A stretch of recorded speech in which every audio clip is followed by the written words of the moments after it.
Imagina por un momento que estás viendo tu película favorita, pero de repente te enteras de que faltan las escenas más importantes, las escenas que explicaban el origen del villano, el motivo real de la guerra y el verdadero final de la historia. Eso es exactamente lo que pasa con la Biblia que tienes en tu casa. Durante siglos, la historia oficial nos ha hablado del Génesis, de Adán y Eva, y del famoso diluvio universal de Noé. Pero nos ocultaron la precuela. Nos ocultaron el episodio 1. Existe un texto antiguo, anterior a gran parte del Nuevo Testamento, que describe con un detalle aterrador eventos que la Iglesia decidió borrar de un plumazo. Hablo del libro de Enoc, un texto que convierte la religión en ciencia ficción antigua. Un libro que habla de ingeniería genética, de tecnología armamentística prohibida y de una invasión extraterrestre que ocurrió antes de la historia escrita. Pero, ¿quién era realmente Enoc? ¿Por qué su libro sobrevivió escondido en una sola nación de África durante milenios? Y lo más importante, ¿qué sabían los antiguos que nosotros hemos olvidado? Prepárate. Hoy vamos a abrir los archivos prohibidos de la historia. Para entender el secreto, primero tenemos que entender al protagonista. Y aquí es donde mucha gente se pierde, así que pongamos contexto. Si abres el Génesis hoy mismo, verás una lista de nombres aburrida. Adán engendró a Set, Set engendró a Enós, y así sucesivamente. Parece una lista sin importancia, pero en la séptima generación desde el primer hombre, aparece él, Enoc. Enoc no es un personaje cualquiera, es el bisabuelo de Noé. Sí, el del arca. Esto es vital para entender la historia, porque lo que Enoc vio y escribió es la causa directa de por qué su bisnieto tuvo que construir ese barco años después. Pero Enoc tiene algo que lo hace único en toda la Biblia. Casi todos los personajes tienen el mismo final. Vivió tantos años, tuvo hijos y murió. Pero Enoc no murió. El Génesis 5:24 suelta una bomba informativa en una sola frase. Caminó pues Enoc con Dios y desapareció, porque le llevó Dios. Piénsalo fríamente. Fue el primer caso documentado de lo que hoy llamaríamos una abducción o una ascensión física. Enoc fue sacado de la tierra vivo. Según los textos apócrifos, que son libros sagrados no incluidos en la Biblia oficial, Enoc fue llevado a los cielos no para tocar el arpa, sino para recibir información técnica. Fue llevado a la sala de máquinas del universo. Durante siglos, estudiosos judíos y los primeros cristianos leían el libro de Enoc como una verdad absoluta. De hecho, si lees la carta de Judas en el Nuevo Testamento, verás que cita textualmente a Enoc. Es decir, los apóstoles conocían este libro y lo respetaban. Sin embargo, hacia el siglo IV, líderes religiosos decidieron que este libro era demasiado peligroso para la gente común. Lo sacaron del canon, lo prohibieron y ordenaron destruirlo. Durante más de 1000 años, el mundo pensó que el libro había desaparecido para siempre. Pero en el siglo XVIII, un explorador escocés llamado James Bruce hizo un hallazgo increíble. En las profundas iglesias de Etiopía, aisladas del resto del mundo, los monjes habían conservado el libro intacto.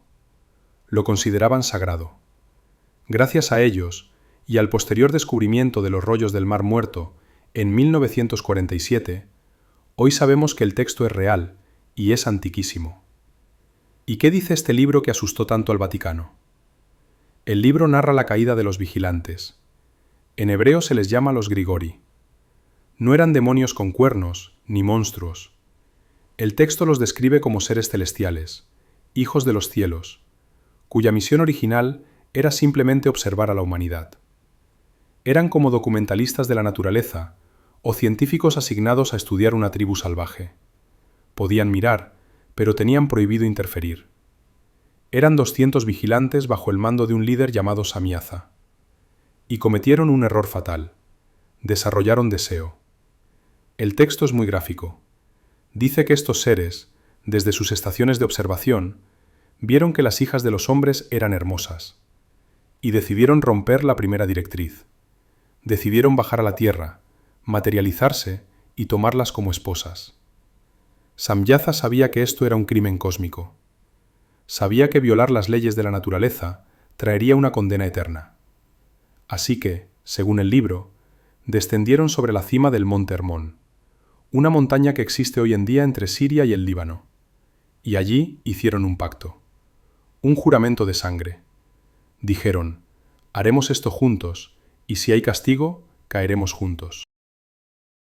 Para que entiendas la magnitud de esto, imagina a un grupo de científicos de élite con tecnología del año 3000, aterrizando en la Edad de Piedra y decidiendo convertirse en reyes y dioses para los nativos. Eso fue lo que pasó.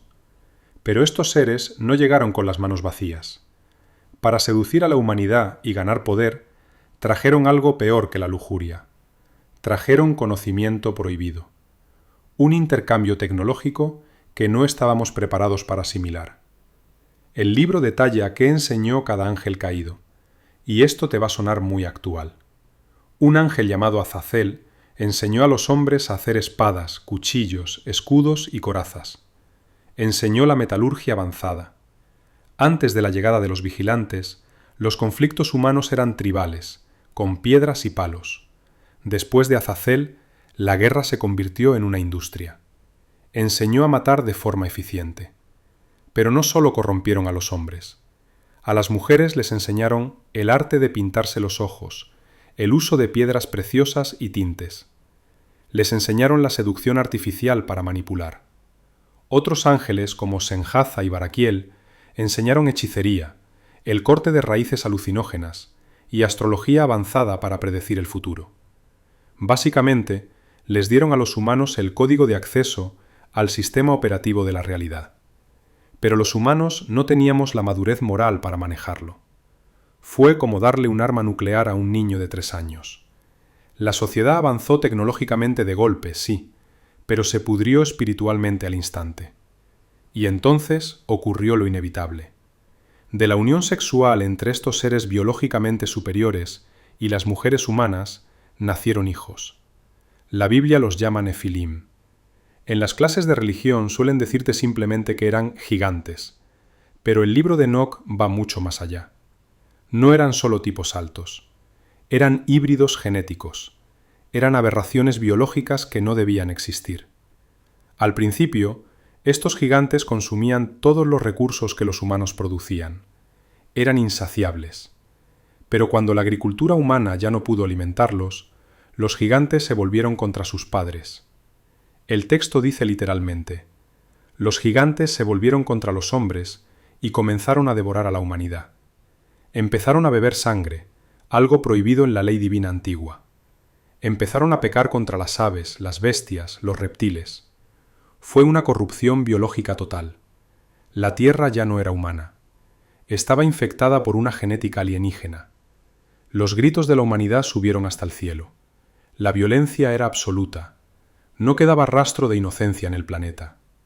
Y aquí es donde entramos en el gran diluvio y donde cambia todo lo que creías saber sobre el arca de Noé. En el colegio te contaron que Dios mandó el diluvio porque la gente era mala o desobediente, como si fueran niños portándose mal. No, eso es una simplificación infantil. El libro de Enoc revela la verdadera razón lógica y fría. El diluvio no fue un castigo por mal comportamiento, fue una esterilización planetaria, fue un formateo de disco duro. La genética humana estaba tan contaminada por el ADN de los vigilantes y los nefilim que la especie humana original estaba a punto de extinguirse. La Biblia dice que Noé era perfecto en sus generaciones. Muchos interpretan esto como que era buena persona, pero la palabra original en hebreo se refiere a pureza física, pureza de sangre. Noé y su familia eran los últimos humanos cuyo ADN no había sido corrompido por los experimentos de los vigilantes. El diluvio fue una misión de rescate genético. Había que borrar a los híbridos para que la humanidad pudiera empezar de cero. Ahora entiendes por qué la Iglesia primitiva tuvo miedo de este libro. Cambia la narrativa por completo. Nos dice que el mal no viene solo del corazón humano, sino que fuimos manipulados, enseñados y alterados por inteligencias superiores que cayeron en desgracia. El Concilio de la Odisea prohibió el libro porque planteaba demasiadas preguntas incómodas sobre ángeles, demonios y el origen de nuestra tecnología. Hoy, miles de años después, el libro de Enoch ha vuelto a la luz. Y cuando miramos las noticias y vemos avances en ingeniería genética, inteligencia artificial y rumores de fenómenos aéreos inexplicables, uno no puede evitar preguntarse, ¿estamos progresando? ¿O simplemente estamos repitiendo las lecciones prohibidas que nos enseñaron los vigilantes antes de caer? Si quieres saber qué pasó con los espíritus de esos gigantes muertos, que según Enoch se convirtieron en los demonios que hoy atormentan al mundo, suscríbete ahora mismo a Archivos del Mito. Estamos desenterrando la historia que te prohibieron conocer. Soy el archivero, y nos vemos en el próximo misterio.